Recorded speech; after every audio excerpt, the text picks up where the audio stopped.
오늘 우리가 함께 볼 시는 이육사 시인의 절정입니다.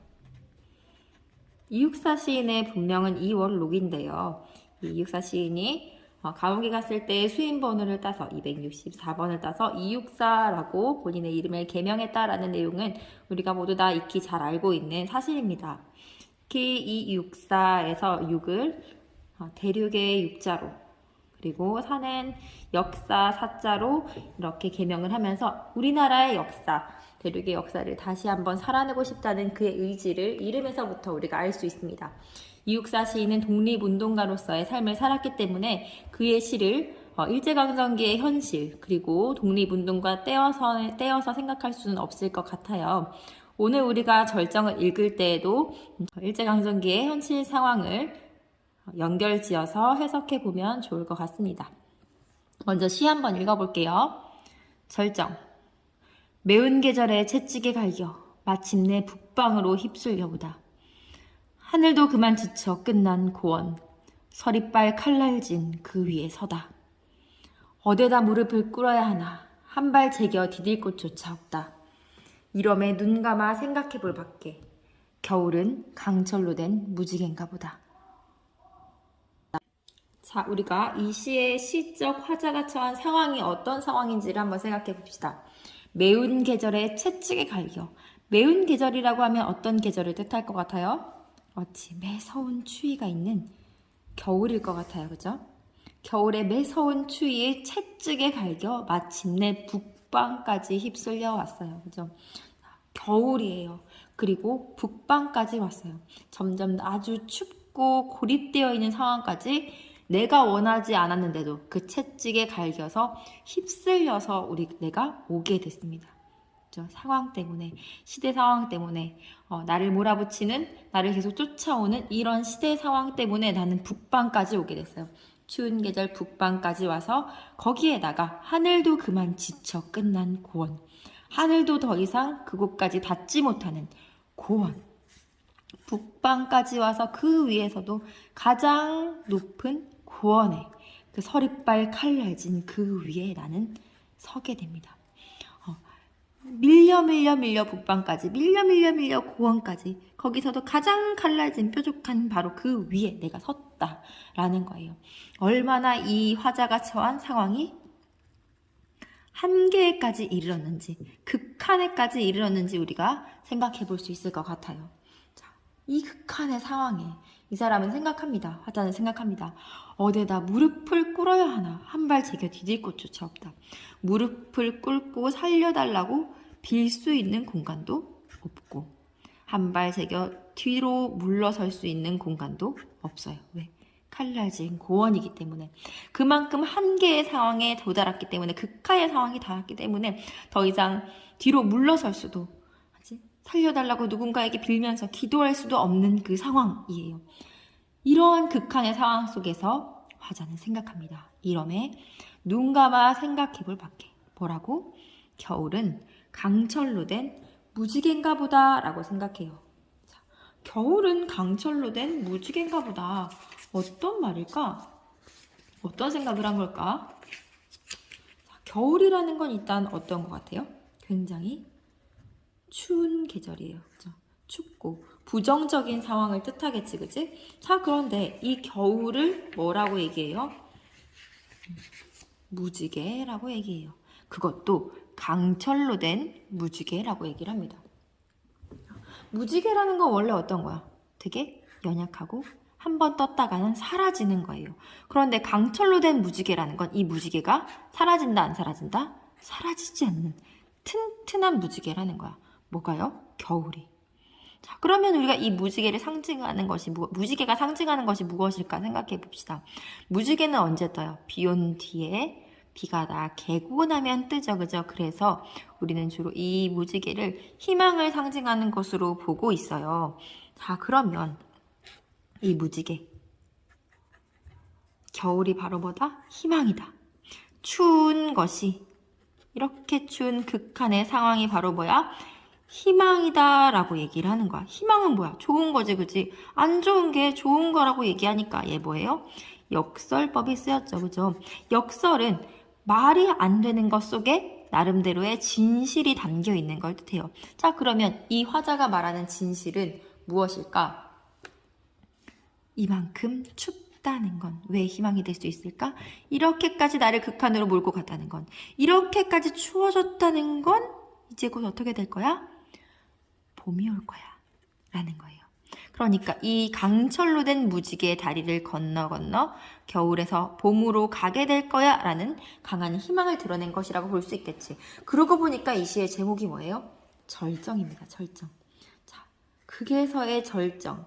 극에서 절정에 도달하고 나면 어떻게 돼요? 극은 곧 끝나게 되죠. 그죠?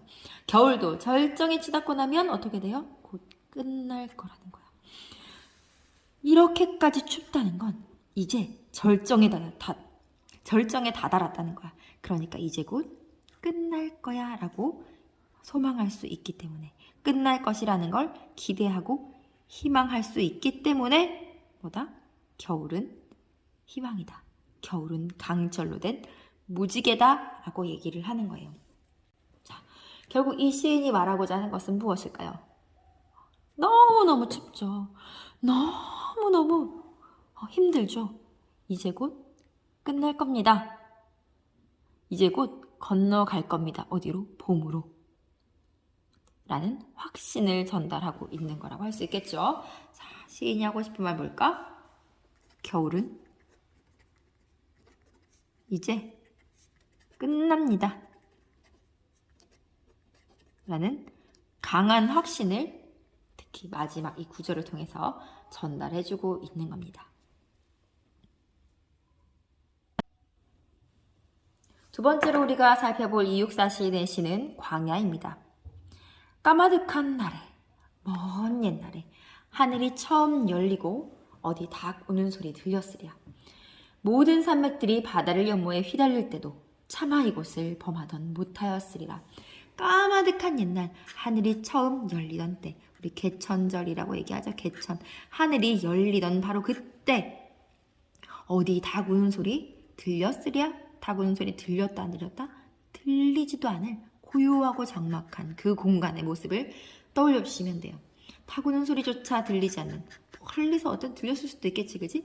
그런 적막한 공간에 하늘이 열리고 모든 산맥들이 바다를 연모해서 꿈틀꿈틀 산들이 생겨나가는 이런 모습을 생각해 주면 돼요.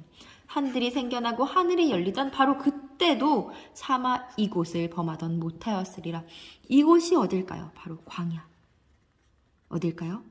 우리 국토겠죠, 그죠? 대한민국일 것입니다.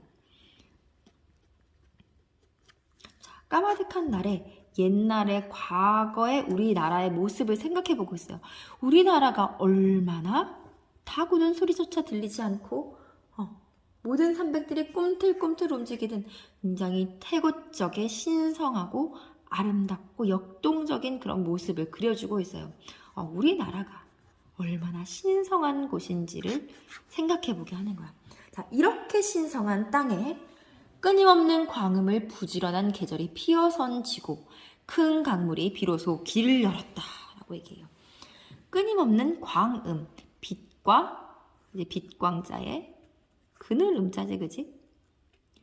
빛과 그늘을 끊임없이 지나다니면 어떻게 될까? 그치? 해가 지고 뜨고 하면 시간이 지나가죠.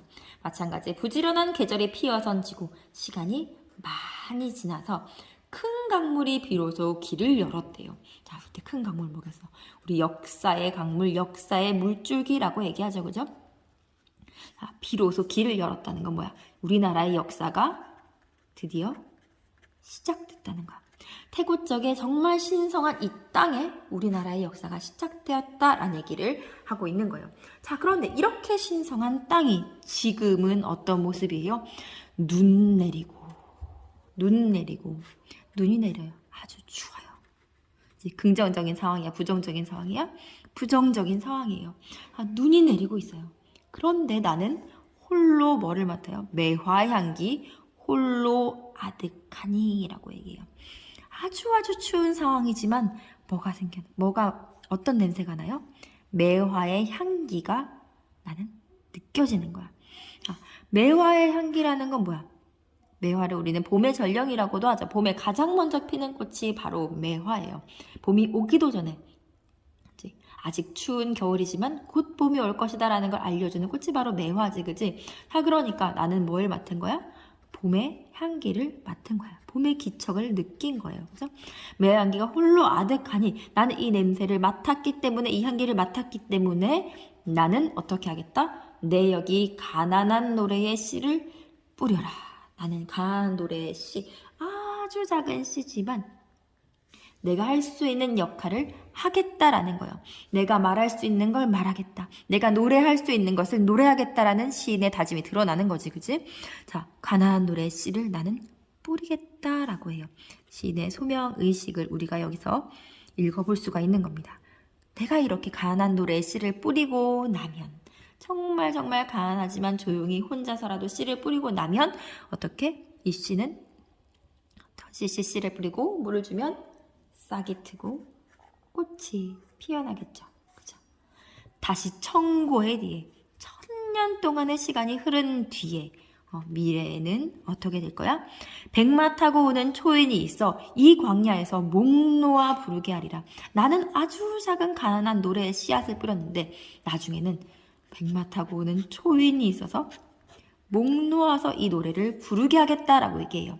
자, 시인이 심었던 가난한 노래, 그리고 곧 미래의 후손들이 부를, 초인들이 부를 이 노래, 목 놓아 부를 이 노래는 무슨 노래일까? 아마도 광복의 노래겠죠, 그죠? 나는 씨를 뿌릴 뿐이지만 나중에 내 미래 후손들은 어떻게 할 거야? 태안동님 만세 하고 목 놓아 부르게 하겠다라는 것, 광복의 노래를 마음껏 부르게 해주겠다는 것, 결국에는 이런 날이 도래할 것이다, 올 것이다 라는 강한 소망과 의지를 보여준다라고 할 수 있겠죠. 결국 이 시에서 말하고자 하는 말을 한 문장으로 얘기한다면 나는 씨를 뿌리겠다는 거야.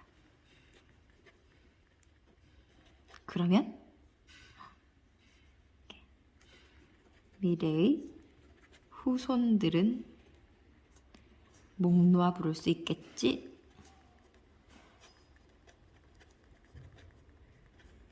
내가 씨를 뿌리면 나중에는 목 놓아 부를 수 있게 하겠다라는 강한 의지를 이 시를 통해서 보여주는 거예요. 나는 그냥 희생할 뿐이야. 나는 그냥 작은 씨를 뿌릴 뿐이야. 오늘도 내가 할 수 있는 일을 해나가겠다. 내가 부를 수 있는 노래를 부르겠다라는 시인의 의지를 우리가 이 시에서 읽어볼 수가 있는 거죠.